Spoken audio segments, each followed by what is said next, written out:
what I did today, because a lot of times people are interested. What do comedians do with all their free time?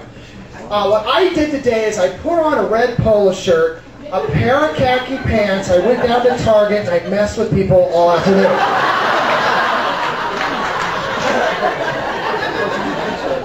Because the first thing you discover at Target is, wow, do you ladies love your Target? Something happens to you when you walk in that door. The oxygen hits you like a Midol margarita or something. You are just right with the world. And you even have your own special name for Target. What is it, ladies? Push-in. You're like a bullfighter when you say it. Push-in. It's a special place there. You don't even yell at your children at Target. That is not the case at Walmart. No. You are liable to walk into any Walmart in America and see somebody beating the crap out of their child in every aisle. Oh, listen up carefully next time. Here's a little bit of what you'll get. You little deadbeat, if your daddy wasn't such a loser and actually made some money, we'd be shopping at Target.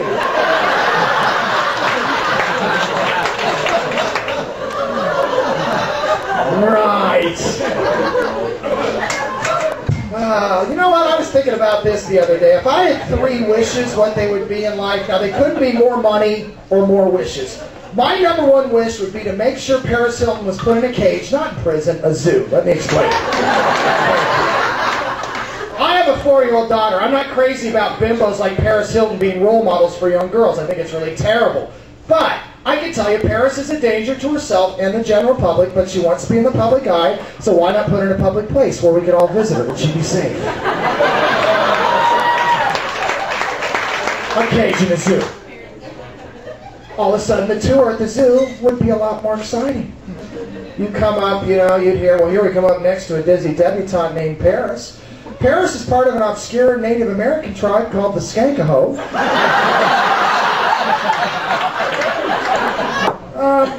Here would be my second wish. I would wish that Tom Cruise would never be allowed to do a TV interview again. Yes. I don't know what happened to this guy, but I hate him now. I recently rented the movie Top Gun just so I could root for Iceman. Now that's hatred.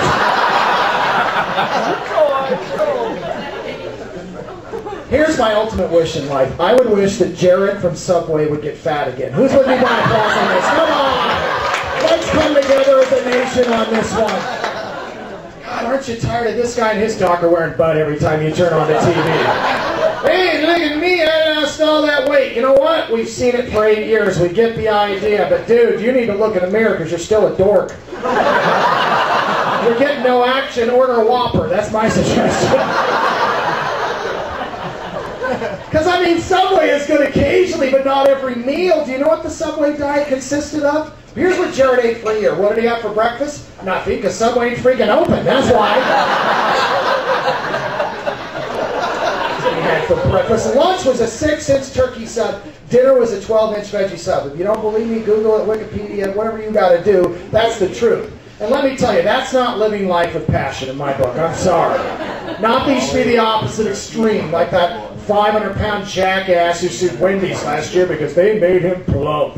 Can't you imagine that moron at the counter? I'll take a shake, I'll take some fries. How about taking some personal responsibility? That might be a good start.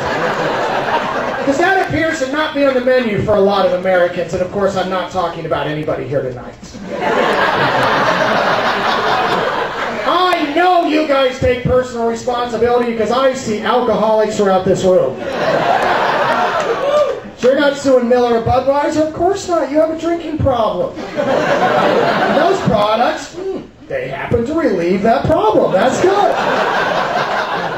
Good thinking.